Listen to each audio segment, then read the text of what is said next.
ಸಾವಿರ ಸಂಚಿಕೆ ಮೊನ್ನೆ ಸೆಲೆಬ್ರೇಟ್ ಮಾಡಿದ್ರಿ ಕೂಡ. ಸೊ ಆ ಸೆಲೆಬ್ರೇಷನ್ ಹೇಗಿತ್ತು? ಆ್ಯಂಡ್ ಈಗ ಪುಟ್ಟಕ್ಕನ ಮಕ್ಕಳು ಹೆಂಗಾಗೋಗಿದೆ ಅಂತಂದರೆ, ಆ ನೀವು ಸಂಜೆ ಸ್ಲಾಟಿಗೆ ಬಂದರೂ ಕೂಡ ನಂಬರ್ ಒನ್ ಸೀರಿಯಲ್ ಅಂದರೆ ಟಾಪ್ ಟೆನ್ನಲ್ಲಿ ಯಾವಾಗಲೂ ಇರುತ್ತೆ.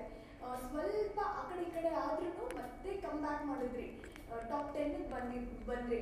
ಸೊ ಆ ಒಂದು ಖುಷಿ, ಆ ಒಂದು ವೇರಿಯೇಷನ್ಸು, ಸೊ ಅದೇ ಎಲ್ಲ ಹೆಂಗಿತ್ತು ಅಂತ. ನಿಜ, ಯಾಕಂದರೆ ನಾವು ಫಸ್ಟು ಈ ಸೀರಿಯಲ್ ಶುರು ಮಾಡಿದಾಗ ಝೀ ಚಾನಲ್ಗೆ ಫಸ್ಟು ಹೈ TRP ತೊಗೊಂಬಂದು ಕೊಟ್ಟಿದ್ದಂಥ ಸೀರಿಯಲ್ ಇದು. ಎಲ್ಲ ಚಾನಲು ಸಖತ್ ಹೋಗಿದೆ ಹಾಗೆ ಹೀಗೆ ಅಂತ. ಬಟ್ ರೀಸನ್ ಒಂದೇ,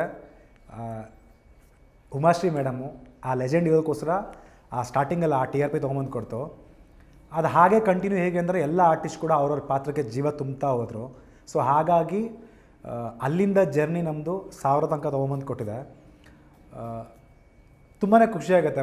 ಒಂದು ಫ್ಯಾಮಿಲಿ ಆಗೋಗ್ತಾರೆ. ಅಂದರೆ ಒಂದು 1000 ಎಪಿಸೋಡ್ ಬರ್ತಿದ್ದಂಗೆ ಟೆಕ್ನಿಷಿಯನ್ಸ್ ಆಗಿರ್ಬೋದು, ಆರ್ಟಿಸ್ಟ್ ಆಗಿರ್ಬೋದು, ಎಲ್ಲ ನಮ್ಮವರೇ, ನಮ್ಮ ಫ್ಯಾಮಿಲಿ ಅನ್ನೋ ಥರ ಆಗೋಗುತ್ತೆ.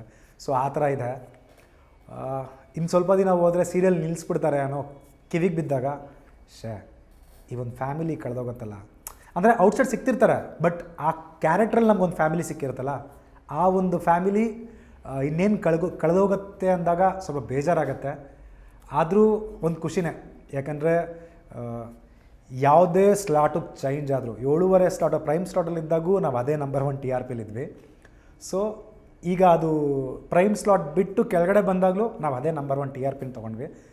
ಒಂದು ಹಿಸ್ಟ್ರಿನ ಕ್ರಿಯೇಟ್ ಮಾಡ್ತು ಪುಟ್ಟಕ್ಕನ ಮಕ್ಕಳು ಝೀ ಕನ್ನಡದಲ್ಲಿ ಅನ್ನೋದು ಖುಷಿ ಕೊಡುತ್ತೆ. ಅದಂತೂ ಖಂಡಿತ ಹೌದು. ಆ್ಯಂಡ್ ಇವಾಗಲೂ ನಿಮ್ಮನ್ನ ಅಂದರೆ ಕಾಳಿ ಕಾಳಿ ಕಾಳಿ ಅಂತಲೇ ಎಲ್ಲ ಕಡೆನೂ ನಿಮ್ಮದೇ ಹವ ಅಂತ ಹೇಳ್ಬೋದು.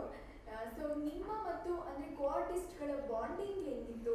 ಅಂದರೆ ಉಮಾಶ್ರೀ ಅಮ್ಮ ತುಂಬ ಒಳ್ಳೆ ಲೆಜೆಂಡ್ ಆ್ಯಕ್ಟ್ರು.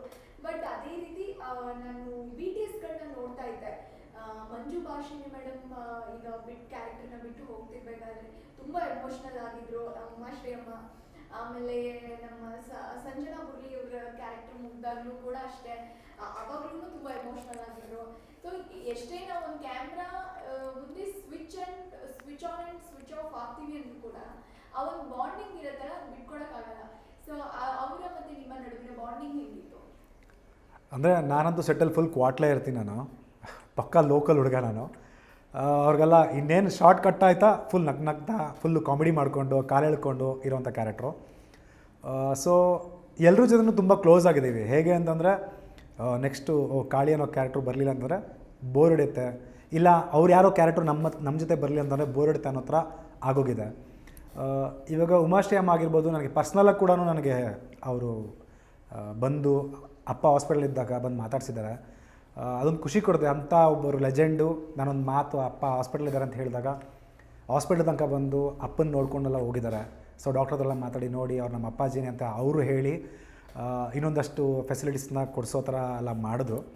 ಬಟ್ ಅದು ಹೇಳಿದ್ನಲ್ಲ, ಟ್ರೈ ಮಾಡಿದ್ರು.